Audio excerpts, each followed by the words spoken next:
Welcome to Nasdaq Trade Talks. I'm Jill Malandrino, Global Markets Reporter at Nasdaq. Joining me is Russell Rhoads, Head of Research at EQDerivatives, to discuss trends in the Nasdaq-100 Volatility Index, known as VOLQ, and potential strategies to consider as a retail investor. Russell, it's great to see you as always. Welcome back to Trade Talks.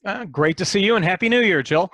Same to you. And before we get into VOLQ, let's talk about retail investors in the options market. On January 6th, Nasdaq announced that 2020 was the first year it led all exchanges in total volume for equity options across all categories, including proprietary single exchange listed options products.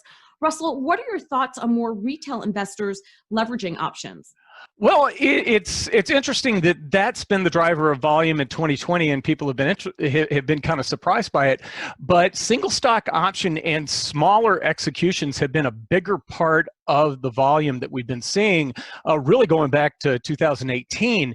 And I attribute that to individual investors becoming more sophisticated, really understanding what they're doing when they're getting involved in options.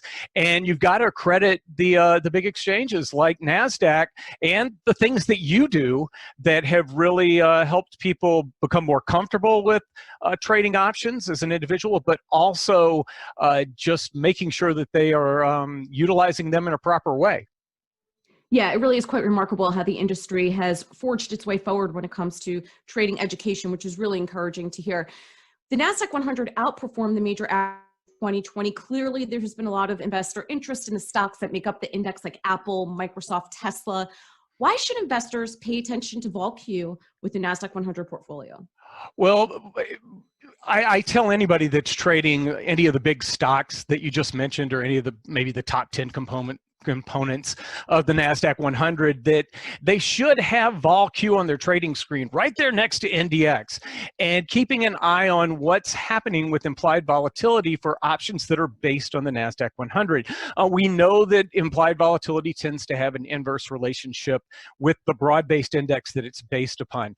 And there are times where you'll start to see people pay up a little bit more for options, maybe because they're concerned about the higher levels, or maybe the end of an uptrend that's going on in NDX. And this can go from 1 minute time frames to multiple day time frames.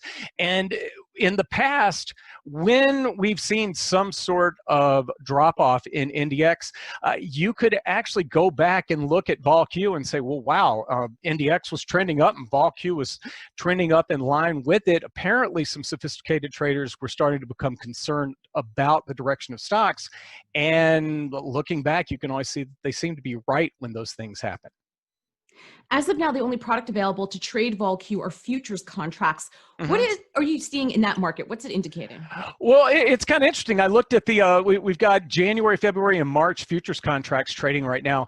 And I took a look at what they're doing with VOLQ up today.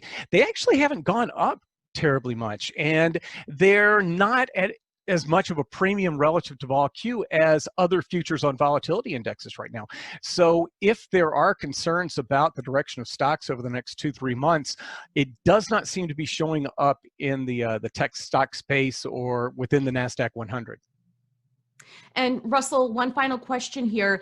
We hear VIX spoken about as the volatility indicator. How is VIX different than VOLQ? Why would you tend to look at VOLQ more specifically for Nasdaq-100?